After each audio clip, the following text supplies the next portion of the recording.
DD किसान, बदलते भारत की शान।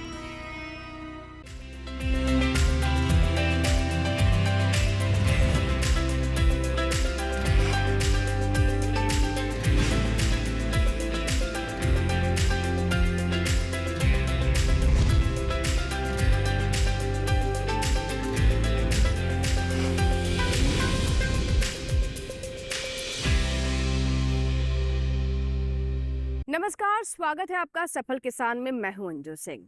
सफल किसान एक ऐसा कार्यक्रम है जो कि मंच देता है उन किसानों को जिन्होंने कृषि के क्षेत्र में महत्वपूर्ण योगदान दिया है। आप सभी जानते हैं कि हमारे घरों तक भोजन अगर पहुंचता है तो उसके पीछे कड़ी मेहनत होती है हमारे किसानों की। और ये भी कहा जाता है कि मेहनत तो करता है किसान, लेकिन फायदा कोई और ले जाता है। जी हाँ, चाहे गर्मी हो चाहे सर्दी हो, किसान अपने खेतों में डटा रहता है ताकि उसे लहलहाती फसल मिल सके। लेकिन उसके बाद वो बाजार तक नहीं पहुंच पाता। उसकी फसल औने पौने दाम पर बिकती है और सही जो फायदा होता है वो बिचौलिए या आड़ती ले जाते हैं। इसी समस्या का समाधान है एफपीओ। जी हाँ, सरकार ने एफपीओ को काफी गंभीरता से लिया है और ज्यादा से ज्यादा किसानों को संगठित करने के लिए एफपीओ के माध्यम से उन तक नई तकनीक को पहुंचाने का भी प्रयास किया है।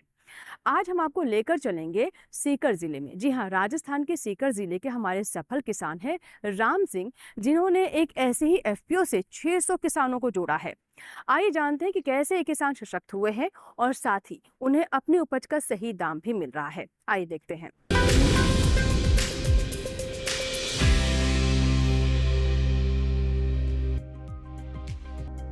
दिल्ली से 285 किलोमीटर दूर राजस्थान का सीकर जिला भारत के मानचित्र पर सीकर अर्धचंद्राकार आकार में दिखता है। सीकर अपनी पुरानी हवेलियों और किलों के लिए विख्यात है। विश्वविख्यात खाटू श्याम मंदिर भी इसी जिले में है, जो आज आस्था का केंद्र है। भारत में मुख्यतः 3 फसलें होती हैं, खरीफ, रबी और जायद। लेकिन राजस्थान में रबी और खरीफ की खेती ही किसान कर पाते हैं। इन दोनों फसलों में बाजरा, मक्का, मूंग, चना, सरसों, मूंगफली, ग्वारबीन और मसाले प्रमुख हैं। वर्तमान में राजस्थान सरसों उत्पादन में भारत में प्रथम स्थान पर है, लेकिन यहाँ के किसान अब पारंपरिक खेती के अलावा जैविक और तकनीकी खेती में रुचि लेने लगे हैं। यही कारण है कि राजस्थान का सीकर इलाका कृत्रिम तालाब, पॉली हाउस और नेट सिस्टम का इस्तेमाल करके जैविक सब्जियों और फलों की खेती करने लगा है। सीकर इस समय हाइब्रिड टमाटर, मिर्च और खीरा का अच्छा उत्पादन कर रहा है। राजस्थान का किसान संगठित खेती करने लगे तो सरकार की हर सुविधाओं का लाभ उठा सकते हैं, जैसा कि अन्य राज्यों के किसान उठा रहे हैं। सीकर में किसानों को संगठित करने का श्रेय सीकर के गांव पिपराली के रहने वाले किसान राम सिंह जी को जाता है, जिन्होंने एफपीओ यानी किसान उत्पादक संगठन के महत्व को समझा, उसकी ट्रेनिंग ली और गांव-गांव घूमकर किसानों का एक बड़ा संगठन बनाया। और इस संगठन में आज 650 किसान सफलतापूर्वक खेती कर रहे हैं और अपने उत्पादन से अच्छा लाभ कमा रहे हैं। 2018 में एक जेके जमनालाल कनीराम बजाज ट्रस्ट की तरफ से एक सेमिनार करवाया गया था। उस सेमिनार के अंदर में उसमें डीडीएम जो थे नाबार्ड के वो थे, और उन्होंने सबने मिलकर ये बताया था कि एक एफपीओ का गठन करें। तब तक हमारे इलाके के अंदर एफपीओ के बारे में हम कुछ नहीं जानते थे कि एफपीओ क्या होता है। वहाँ पर उन्होंने तरतीब से समझाया और ये बताया कि एफपीओ एक किसानों का संगठन है। किसान अगर संगठित होकर काम करेंगे तो किसानों का भला होगा। एफपीओ कैसे गठन किया जाए, इसके लिए सबसे बड़ा अगर मैं आभारी मानूं तो जमनालाल कनीराम बजाज ट्रस्ट, दूसरा नाबार्ड, इन्होंने हमें बहुत सहयोग करके, और हम यहाँ पर नाबार्ड ऑफिस में गए और नाबार्ड ऑफिस में जाकर के जयपुर रोड रीजनल ऑफिस है नाबार्ड का, वहाँ पर जाकर के पूरे एफपीओ के बारे में जानकारी ली। और जानकारी लेने के बाद में हमने एक इस एफपीओ के गठन के बारे में विचार विमर्श किया। देश के छोटे किसानों को संगठित करने के लिए सरकार एनजीओ के साथ मिलकर योजना बनाती है। सरकार चाहती है किसान एकजुट हों और खेती करें ताकि उनकी मेहनत का भरपूर लाभ मिले। देरी से ही सही किसानों को एकजुट करने में राम सिंह जी को सफलता मिली। डीडीएम नाबार्ड, जमनालाल कनीराम बजाज ट्रस्ट के अधिकारी व सभी उसको जो सहयोगी थे, उन्होंने गांव-गांव ढाणी जाकर के हमने एफपीओ के बारे में बताया कि हम एफपीओ बनाएंगे तो ये फायदा होगा। अब लोगों को ये पता था कि ये भी कोई कंपनी होगी। हमने ये बताया कंपनी नहीं होगी, हमारे द्वारा किसानों के द्वारा संचालित होगा और किसान इसके मालिक होंगे। इसका कोई मालिक नहीं होगा, सिर्फ किसान मालिक होगा। सिर्फ सहयोग करिए, संगठित होइए, जिससे कि आपको फ़ायदा होगा। तब लोगों ने ये बोला कि हमें क्या फ़ायदा मिलेगा। फ़ायदा ये मिलेगा, तुम्हें बीज सस्ता मिलेगा, सस्ती दर पर बीज खाद उपलब्ध होगा, और तुम्हारा जो अनाज है, एक किसान के पास में 5 क्विंटल अनाज है, वो अगर मंडी में जाएगा तो उसका मंडी के अंदर बहुत ज़्यादा खर्चा होगा और उसका मंडी के अंदर बोली भी नहीं लगेगी। इसलिए एफपीओ उसका माल खरीद करके दूसरों को देगा तो उसको फ़ायदा होगा, एफपीओ को फ़ायदा होगा। इसमें हमने ये समझाया कि तुम्हारे का अनाज का फ़ायदा होगा, आम के आम गुठलियों के दाम तुम्हें मिलेंगे, तुम्हारा अनाज होगा, उसमें जो प्रॉफिट होगा तुम्हारा होगा, वो किसी आड़तीय का नहीं होगा, न कोई दूसरे का होगा। इसी किसानों के समझ में आया और किसानों ने सब ने उत्साह दिखाया। धीरे धीरे हमारा कारवां बढ़ता गया और आज के दिन हमारे इस एफपीओ के अंदर 650 मेंबर हैं। यह सबसे बड़ी खुशी की बात है। भारत सरकार की ये योजना है जो एफपीओ की, ये सबसे बड़ा ये है। भारत सरकार के द्वारा हम उत्साहित होकर के इस एफपीओ के बारे में समझा और उसी के तहत हमने काम किया। खास करके मैं भारत सरकार के मोदी जी का बहुत धन्यवाद करना चाहता हूं, जो किसानों का भला करने के लिए ही काम करते हैं। किसान राम सिंह ने किसानों को संगठन का शेयर होल्डर बनाया, सबको उनके भागीदारी का डिविडेंड देने का वादा किया, अपने लोकल होने का एहसास कराया, तब जाकर किसान एफपीओ का महत्व समझ पाए।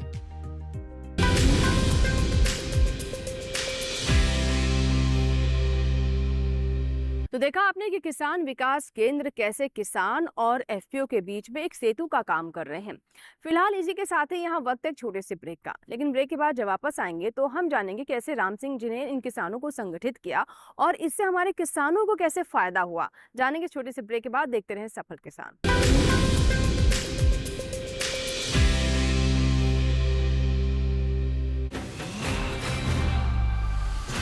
ये तुम्हारा खेत नहीं, शेर का मैदान है। अकेले क्या कर लोगे? अकेले नहीं, मेरे साथ है मेरा यार, जिसके सामने हुई अड़ियल मंडूसी की भी हार तुम्हारी तरह। आईआईएल के ट्रैक्टर ब्रांड का मिलियन, गेहूं का पहरेदार अड़ियल मंडूसी की हार।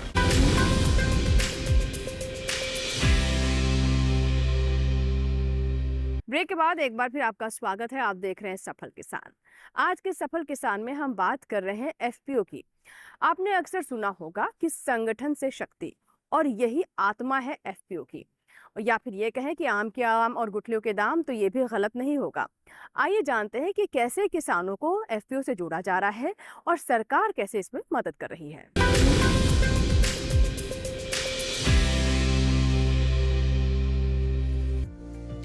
जहां तक नजर पहुंच रही है, सारे खेत किसान संगठन के हैं। लहलहाते इन खेतों की सीमा बढ़ती ही जा रही है। हर खेत में अलग अलग किसान काम कर रहे हैं, लेकिन सभी किसानों का संगठन एक है, जिसे नव जागृति कृषक प्रोड्यूसर कंपनी यानी एफपीओ के नाम से जाना जाता है।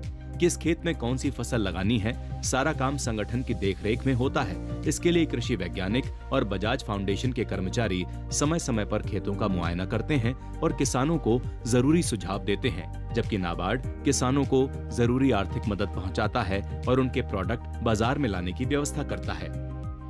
केवीके हमारा फतेहपुर का है, जो हमारा नियरेस्ट फतेहपुर है, वो सबसे बड़ा ये कि हमारे को इसके केवी प्राकृतिक खेती के बारे में बताता है। और बड़े अच्छे अच्छे बीज, जैसे मूंगफली का बीज है, बाजरे का बीज है, ग्वार का बीज है, जो अच्छे सर्टिफाइड बीज हैं, वो हमें प्राकृतिक बीज उपलब्ध करवाते हैं। ये सबसे बड़ा हमारा सहयोग है। केवीके बार बार हमारे यहाँ गाँव के अंदर आकर के भी सेमिनार भी करते हैं। सभी केवीके के अधिकारी आकर के यहाँ पर सेमिनार करते हैं। संयुक्त रूप से बजाज ट्रस्ट है, केवीके है, नाबार्ड है, ये बार बार हमारे पास में आकर के सेमिनार करके ये बताते हैं कि आप इस तरीके से काम करो, आपका एफपीओ अच्छी तरक्की करेगा। उसी के ऊपर हम चल करके काम कर रहे हैं। छोटे किसानों को संगठन का महत्व अब समझ आने लगा है। एफपीओ का सदस्य बनकर खेती करना सुरक्षित महसूस कर रहे हैं। जिन खेतों में आज फसल लहरा रहे हैं, कभी छोटे छोटे जमीन के टुकड़े हुआ करते थे। छोटी जोत के कारण बहुत से किसान अपने खेत में हल नहीं चला पाते थे, लेकिन आज संगठित खेती से किसान खुशहाल हैं। एफपीओ खेती के लिए तकनीकी संसाधन मुहैया कराता है। किसान विकास केंद्र हर किसान के खेत की मिट्टी की जांच कराता है, सस्ते दामों पर अच्छे बीज और खाद उपलब्ध कराता है, जैविक खेती को प्रोत्साहित करता है। आज हर किसान अपने हिस्से की खेती कर रहा है। किसान खेतों में अन्न उगा रहे हैं, तिलहन और दलहन की खेती कर रहे हैं। किसान उत्पादक संगठन सभी किसानों की फसल का अच्छा मूल्य देता है और किसानों को अच्छी फसल उगाने की सलाह और आर्थिक मदद देता है। राजस्थान के अंदर पहला एफपीओ है सीकर डिस्ट्रिक्ट का, जिसके पास में मंडी प्रांगण के अंदर में सबसे बड़ी दुकान हमें अलॉटमेंट हुई है, जिसको ये 73 की स्क्वायर फुट की है टोटली दुकान, और ये पहला हमारे पास में हमारे को ये मिला है और इसके लिए हमारे को सब कुछ मिल गया है। नव जागृति कृषक प्रोड्यूसर कंपनी लिमिटेड राजस्थान के सीकर जनपद का ऐसा पहला एफपीओ है जिसे किसान मंडी में सबसे बड़ी दुकान उपलब्ध है। दुकान में बिक्री के लिए तैयार हर सामान जैविक और शुद्ध होता है। इस दुकान में कच्ची घानी की सरसों का तेल, दाल, बाजरा, ज्वार, मक्का, मिर्च, हल्दी, धनिया, अदरक, सौंठ, मेथी और गाय का शुद्ध देसी घी मिलता है। सभी प्रोडक्ट एफपीओ से जुड़े किसानों के खेत की उपज हैं, जिनकी पहले उपकरण और मशीनों से ग्रेडिंग की जाती है और ओजस ब्रांड के नाम से पैकिंग की जाती है। मसालों की ग्रेडिंग और पिसाई के लिए आधुनिक मशीनों का इस्तेमाल किया जाता है, जिसकी पैकिंग मशीन द्वारा की जाती है। बाजार ट्रस्ट वालों ने हमें बिजनेस प्लान बना के दिया कि इस तरीके से आप बिजनेस करिए, किसानों का अनाज लीजिए। सबसे बड़ा था किसानों का अनाज लीजिए। हमने सोचा कि अगर किसानों का अनाज ले लिया, अकेले अनाज से फ़ायदा नहीं होगा। तब बाजार ट्रस्ट ने बोला कि हम अगर किसानों को और गांव वालों अन्य लोगों को शुद्ध चीज़ देंगे तो हम आप क्या कर सकते हैं इसके लिए। तब हमने जा कर के उनसे एक रिक्वेस्ट किया कि हमें एक कच्ची घानी उपलब्ध करवाई जाए। तब बाजार ट्रस्ट ने जा कर के हमें कच्ची घानी को उपलब्ध करवाया और हम शुद्ध तेल निकाल करके, जिसमें सरसों का तेल है, मूंगफली का तेल है, तिल का तेल है, वो निकाल करके किसानों को उपलब्ध करवाते हैं। उसके साथ ही हमने फिर उनको बोला कि हमें तेल हो गया, दूसरी ज़रूरत है मसाले की। मसालों के लिए हमें फिर उन्होंने एक हमारे को मसाला बनाने छोटी मील हमने उपलब्ध करवाई उनको, और हम शुद्ध मसाला, आज बाज़ार के अंदर में हर मसाले के हर चीज़ में मिलावट आ रही है, लेकिन हमने ये सोचा कि हमारा शुद्ध मसाला कैसे किसानों को और कैसे आम जनता को उपलब्ध हो सके। तब जा कर के हमने एक हमारा ध्येय और था, जमनालाल कजीना बाजार ट्रस्ट का एक ध्येय और था कि जैविक खेती के ऊपर काम किया जाए, जैविक मसाले ही लाए जाएं। हमने दूसरे एफपीओ से बात किया, जो दूसरे प्रांतों में जो एफपीओ जो जैविक खेती करें, उनसे बात करके उनसे मसाले वगैरह, मिर्च है, धनिया है, हल्दी है, दालें हैं, वो हमारे को जो उपलब्ध हो सकी उनसे हम ला करके और वो उसको किया। तब जा कर के लोगों को शुद्ध मसाला, शुद्ध तेल और शुद्ध दालें वगैरह हमने उनको दिया। एक छत के नीचे किसानों को सारी सुविधाएं मिलें, ये एफपीओ के कारण संभव हो रहा है। किसान विकास केंद्र यानी KVK, national seed corporation limited और नाबार्ड के अलावा सरकार के अन्य कई उपक्रम किसानों के हितैषी हैं, जो उनकी समस्याओं से लेकर निरंतर कृषि के क्षेत्र में आगे बढ़ने में सहायता करते हैं। जरूरत है कम जोत वाले सभी किसान एफपीओ के महत्व को समझें और अपने क्षेत्र में अधिक से अधिक एफपीओ बनाने में सरकार की मदद लें। उन्हें जिले के कृषि विकास केंद्र से सारी जानकारी मिल जाएगी।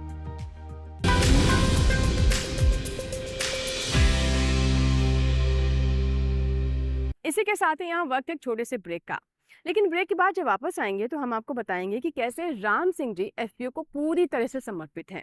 इसके साथ ही साथ उन्हें नाबार्ड का भी सहयोग मिल रहा है और सरकार की तरफ से भी हैंड होल्डिंग की जा रही है। कैसे इसे किसानों की पहुंच नई तकनीक और इसके साथ ही साथ प्रोसेसिंग यूनिट तक बन रही है, जानेंगे छोटे से ब्रेक के बाद। कहीं मत जाएगा, देखते हैं सफल किसान।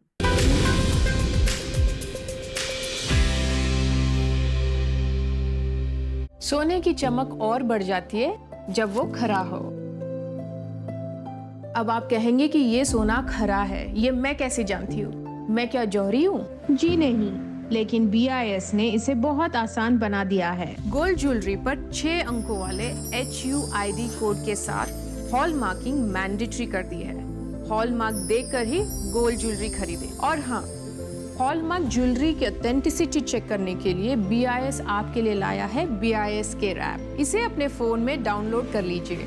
जब भी गोल्ड ज्वेलरी खरीदें, BIS केयर ऐप से हॉलमार्क गोल्ड ज्वेलरी की ऑथेंटिसिटी चेक करें। BIS है विश्वास का प्रतीक। BIS, inspiring quality.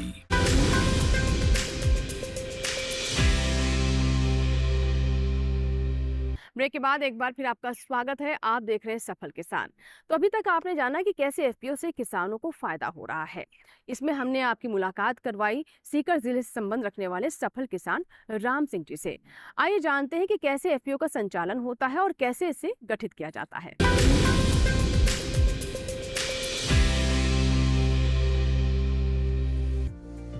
एकल खेती करने वाले किसानों के संगठन को एफपीओ कहते हैं, जो आर्थिक तंगी से नहीं उबर पाते और साल भर उनकी परेशानी बनी रहती है। ऐसे किसान एक होकर राम सिंह जैसे कृषि में रुचि रखने वाले लीडर का चुनाव करते हैं और केवीके की मदद से एफपीओ बनाने की सरकार से उन्हें अनुमति मिल जाती है। सरकार शुरुआती दौर में एफपीओ चलाने के लिए 10 से 15 लाख रुपए का अनुदान देती है, ताकि सीईओ और अकाउंट की सैलरी का भार किसानों के सर न पड़े। एफपीओ रजिस्ट्रार ऑफिस से रजिस्टर्ड होता है और उसे कंपनी लॉ की सारी सुविधाएं मिलती हैं। इसके बाद सदस्य किसान संगठित तरीके से खेती करते हैं। उन्हें ना तो बाजार की चिंता होती है, ना ही बाजार में माल पहुंचाने की। एफपीओ उनका प्रोडक्ट बनाकर बाजार में सप्लाई करता है। उनसे होने वाली आमदनी को किसानों के बीच भागीदारी के अनुपात में डिविडेंड देता है। में जो सी का जो कार्य है, जैसे फाइलों का कार्य है, अकाउंट्स का कार्य है और ऑडिट का कार्य है, इसके बाद में जो ये कार्य मैं करता हूँ और साथ में फील्ड में रहकर मैं किसानों के साथ में बैठता हूँ। किसानों की जो रिक्वायरमेंट आती है वो रिक्वायरमेंट पूरी करवाता हूँ। इसके साथ उनको एफपीओ के में जुड़ने के लिए उनको प्रोत्साहित करता हूँ और प्रोत्साहित करके उनका जो बेनिफिट है वो भी दिलाता हूँ। साथ में जो फसल की कटाई के समय हम किसानों से फसल लेते हैं और उसी फसल को हम एफपीओ पर ला करके और उसको ग्रेडिंग करके तैयार करके फिर उसको सब बेचते हैं। भारत सरकार की मंशा 10,000 एफपीओ खोलने की है। सरकार की मंशा से किसानों को क्या होने वाला है फायदा, बता रहे हैं माधोपुर सीकर बागवानी के विषय विशेषज्ञ डॉक्टर महेश चौधरी। आज हम जिस जगह पे बैठे हैं, एफपीओ ये किसान उत्पादक जो संगठन है, ये सीकर जिले के में स्थित पिपराली गांव में स्थित है। नव जागृत कृषक प्रोड्यूसर कंपनी, ये एफपीओ में लगभग 600 से अधिक मेंबर है। और क्योंकि हमारी भारत सरकार की मंशा है कि जो एकल किसान है उनको अपनी फसल का सही मूल्य नहीं मिल पाता है, तो इसके लिए भारत सरकार ने एक योजना प्रारंभ की थी एफपीओ नाम से, फार्मर्स प्रोड्यूसिंग ऑर्गेनाइजेशन, किसान उत्पादक संगठन, जिसके द्वारा किसान अपने उत्पाद का अच्छा मूल्य ले सके, उसे अच्छा फायदा मिल सके। तो इसको देखते हुए कृषि विज्ञान केंद्र सीकर जिले के जो किसान है उनको प्रोत्साहित करते हैं कि वो ज़्यादा से ज़्यादा एफपीओ खोलें। और भारत सरकार की भी एक मंशा है कि वो आने वाले समय में लगभग 10,000 नए एफपीओ का गठन करें। तो उसको देखते हुए ही नाबार्ड, कृषि विज्ञान केंद्र और बजाज ट्रस्ट के सहयोग से ये एफपीओ खोला गया था, किसानों को प्रोत्साहित किया गया था। तो इस एफपीओ के माध्यम से जो भी प्राकृतिक खेती के द्वारा जो तैयार किए गए उत्पाद हैं, उन उत्पादों को तैयार किया जाता है और इससे किसानों को न केवल उनका उचित भाव मिल पाता है, साथ ही जो मुनाफा होता है वो भी किसानों में बराबर उनको बांट दिया जाता है। एकल जोत के किसान संगठन की सहायता में नाबार्ड यानी national bank for agricultural and rural development भी पीछे नहीं रहता। किसानों की प्रोसेसिंग यूनिट को फाइनेंस करता है और किसानों की आर्थिक स्थिति सुदृढ़ करता है। जैसा कि आप सभी को पता है कि नाबार्ड का मैंडेट क्या है। 1982 में जब नाबार्ड बना तो उसका एक उद्देश्य ये था कि नाबार्ड का काम जो है वो कृषि और ग्रामीण विकास के लिए एक अनडिवाइडेड अटेंशन, पॉइंटेड फोकस के तौर पे, कि मतलब एक ऐसी संस्था, सर्वोच्च संस्था बनाई गई जो किसानों के लिए, ग्रामीण क्षेत्रों के लिए, गांव में रहने वाली महिलाएं, युवाओं के लिए एक बहुत ही डेडिकेटेड तौर पे काम करे।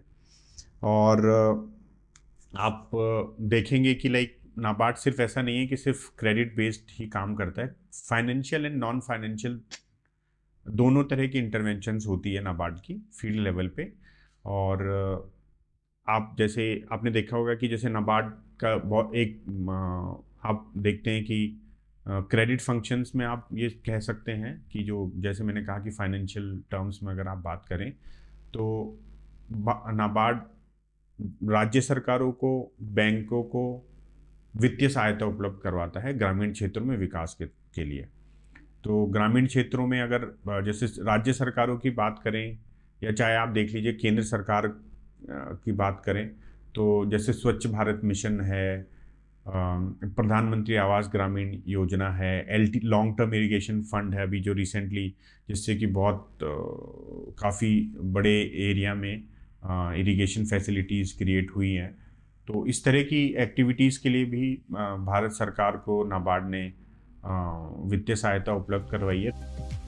बजाज फाउंडेशन ट्रस्ट भी किसान सहयोगी है। किसान की खेती कैसे आगे बढ़े ये उनकी सोच का हिस्सा है। इसलिए किसानों को उपकरण, खाद और बीज में आने वाली दिक्कतों को दूर करने के लिए अनुदान देती है और उनकी सहायता करती है। हम लोग कृषि के ऊपर काम करता है, जिसके लिए हम लोग सुभाष पालेकर कृषि को बढ़ावा दे रहे हैं ताकि किसान केमिकल फर्टिलाइज़र, इंसेक्टिसाइड, पेस्टिसाइड से निजात पा सके।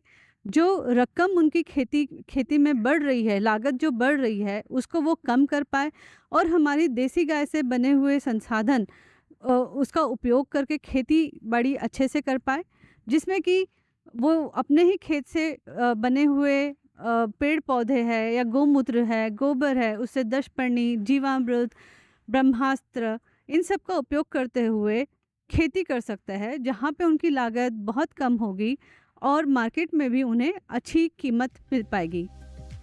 किसान शुरू से ही बिचौलियों से परेशान रहा है। मेहनत करने वाला किसान अपनी पैदावार की उचित मूल्य के लिए तरसता रहता था, लेकिन एफपीओ ने आढ़तियों के ऐसे नेटवर्क को तोड़ा है और जहां एफपीओ है वहां किसान अपनी फसल का सही मूल्य पा रहे हैं।